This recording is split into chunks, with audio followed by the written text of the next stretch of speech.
This is the Lone Crater YouTube. We hope this video helps. In this video, I will show how to make eggs on the stove step by step. Crack 2 or 3 eggs into a bowl and whisk briskly with a pinch of salt and pepper. Heat 1 tablespoon of butter in a non-stick skillet over medium-low heat.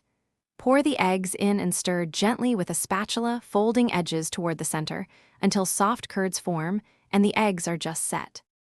Whisk 3 eggs with a splash of milk or cream for extra fluffiness and season lightly. Melt butter in a skillet set to medium-low and pour the mixture in, letting it sit for a few seconds before stirring. Use a silicone spatula to push cooked edges toward the center, creating soft folds. Remove from heat when slightly underdone, carry over will finish cooking, then add a pat of butter and herbs for shine and flavor. If you're finding this helpful, please subscribe and like the video. It really helps the channel grow.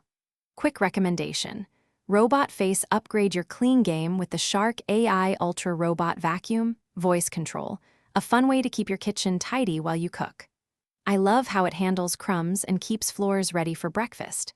Check the description for the link and other deals. Now let's get back to the video. Heat a tablespoon of oil or butter in a skillet until it shimmers, then crack an egg gently into the pan. Cook on medium-low so the whites set without overcooking the yolk, and use a lid for a minute if you want the top to steam. If you prefer over easy, flip carefully with a thin spatula and cook just 20 to 30 seconds more. Plate immediately and season with salt and pepper to taste. Thanks for watching. Consider subscribing if we helped you.